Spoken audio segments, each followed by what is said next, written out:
Conan, what is best in life? Crush your enemies, see them driven before you, and hear the lamentation of your women. Welcome to another edition of Gafcast. It's episode 9 on January 8th, 2009. I am Sark of Ungrim, and I'm going to talk today about Dragon Wake. I released an episode 3 days ago, and this is way too soon for me to release another one, but I'm filling up my hard drive pretty fast with Fraps videos because I record them in every zone I go to, so I'm going to change it up in the future and just record them all in one zone and try to stay in the one zone until I finish it. So I think I've done a pretty good job on Dragon Wake. There'll probably be another small part or two I'll release for the eastern part of Dragon Wake, since that area hasn't really been covered. It's kind of hard to get all the way over there. But there we go. So I've organized it today into a few discrete sections. The first is small RVRs, then slightly larger group RVRs.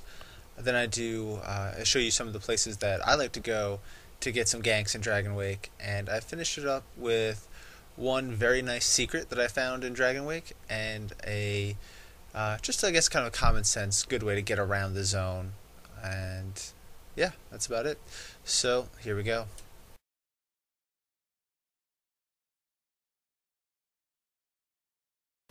So this first video, I'm set up to do a gank, but I kind of went a little early and he sees me. You'll notice the first thing I do is throw an acid bomb, and then I will start hitting all of my instants, sticky, incendiary rounds, signal flare, and I'll just chase him. I won't actually stop to do anything channeled. I don't want to stop moving, because if he's fleeing, I need to stay as close as possible. So I'm just waiting for my instants to cool down, and then he jumps right off the bridge. So I guess that witch hunter behind me scared him off. But from the rate that his health was going down, you can tell that I definitely had him. Alright, so in this next one, I'm coming across the bridge. I'm helping to finish off a tank, a Black Orc it looks like. And whenever you're finishing off anybody at all with multiple people, you're going to want to make sure that you're putting on instant damage, because whenever you're competing with a bunch of other people for renown, whoever gets the damage in gets more renown. If you're doing a dot, then it's going to take a lot of time for that to have the full effect versus using your grenades or focused fire. Those are going to help get you more renown right away, because he's going to die so much faster with multiple people on him. So you'll see I finish him, and now I'm turning to the left, and I see there's a healer over here. This is Helix. He's actually a pretty decent healer. He was running away through the trees here, as you'll see, trying to line of sight, which was a good idea, but I have some help, so he's not going to get away. So I do all of my instant dots, and then once he's snared, I stop and I'll actually put out a focused fire, because I know that he won't be getting away. I see that there's a bunch of other Destro coming up, many of them on mounts, and I'm not going to be able to mount up or get away. And I have my rank 2 morale, so I figure I'm going to bust it. I might as well get some renown for dying, so I use my unshakable focus and dot up the shaman and take him out before I go down.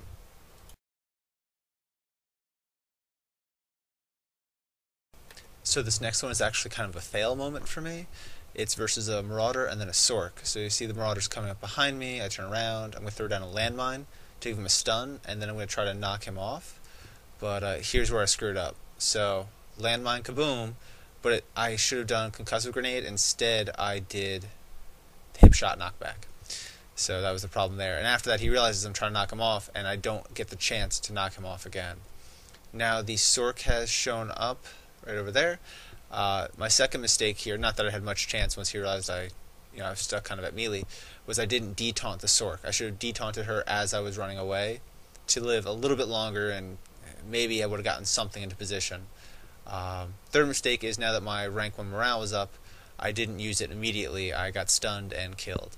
So a few mistakes there, but hopefully things that you guys can learn from.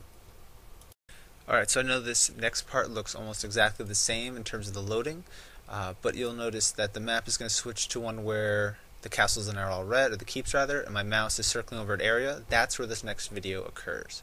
So I started in the middle. I was kiting 2 guys, a Black Orc and a Sork. So whenever you're kiting 2 people, generally what happens to me is I'll find one guy, I'll dismount him, and then somebody else runs up. The first thing you need to do is dismount that second person. You can't let them get close. If you're going to be kiting 2 people, you actually have to kite them and keep them both at range. So dismount the first guy, and then figure out who your prime target needs to be. For me, it was the Black Orc because he stayed closer to me. I dismounted the Sork using a knockback hip shot. So I'm running up the hill, I have the Black Orc chasing me. His name is Crispy, He'll come back later in the movie. But you'll see that I am dropping my dots on him. I'm not doing a hip shot knockback, just trying to keep all my instants, trying to kite and run as I look to the side. He decides to run away. I have the Sork coming at me. Instead of tanking the Sork's damage, I knock her into the water down there where I'm safe because of line of sight. And I'm going to continue to try to drop some dots on Crispy. And ... He's slowed down now because he's so low on health. I used focused fire, which is generally not a good idea against high armor targets, but I wanted to finish him fast. And that's him. Now I switch to the Sork, and she's just swimming. So I just dot her up, and you can kind of see now if you look, there's people coming on the upper left corner. So I realize, uh-oh, gotta run. And so you see the first thing I do is I'll dismount this guy. This is a blackguard. And I couldn't read his name on the thing here. That Sork was called Raskin. So I dismounted that guy. There's another black orc back there. I don't know why this guy ends up actually being very afraid of me, but I'm using all of my instants on him. I'm prioritizing him as the target. He's using flee now to get by me. He just wants to get in the keep. This black orc I thought might do the same thing, but he tried to stay on me too. I'm dotting him up. I think he sees that I'm not taking a lot of damage from him. And I'm now in a good kiting position again because he didn't snare me. I thought I'd get up this way to work on that blackguard, but it didn't happen. And now he's trying to get back to the keep again, so just using my instants, not doing anything channeled, again, just chasing. Making sure my acid stays up because that maximizes the damage of all my other corporeal abilities. And I've dotted him up enough now, and I see there's a marauder there. So I switch targets to the marauder. I think his name was Tupid or Tapid. It was hard to read this video. So I'm dotting him up. I knocked him back there, used it a little bit early. And I was snared from the Witch Elf dagger. Right now he has the harpoon on me. So I was sitting there trying to spam my knockback. But it was okay because I finished him, but now I'm dead. And there is Crispy for Crispy's revenge coming back. But you'll see there, the elements of kiting that I'm trying to illustrate are how you need to be very acrobatic with your camera. You need to be looking back and forth. You have to turn off the autofollow on the camera so you're running one direction, but you can look behind you to see exactly what's happening. See who you need to knock off horses or mounts or whatever. And just use your instants. Against witch elves, you want to try to strafe away. That's the best way to avoid that snare because it only works if your back is to them. So, there it is. Also, that area of Dragon Wake is a great area to kite because that hill is so steep that even a short, tiny knockback ends up netting you a lot of time. So if you want to find Destro and gank them, that's the place to do it. It's a little bit tougher there because a lot more people will come through and there's nowhere to hide really. But all in all, it's still a pretty decent spot. Alright, so I noticed looking at the last part that I didn't really talk about how to kite enough, so that's what made this whole last video possible, so I want to go over that real quick. When I load the video, you'll see that I'm running forwards and looking in the opposite direction. When I select a guy, the way I'll turn around is I'll instantly just click both mouse buttons. It'll turn me around and stop my auto run. I'll hit my acid grenade, you see, or my acid bomb, it throws it, and I'll turn around and start running again right away. I've reset my camera position, so I'm running opposite the way I'm looking. Tap it again, get off a hip shot. There he goes. As soon as I see he's flying back, I go look all the way forwards again, make sure there's nobody in front of me. He's landed. I'm going to throw off another grenade.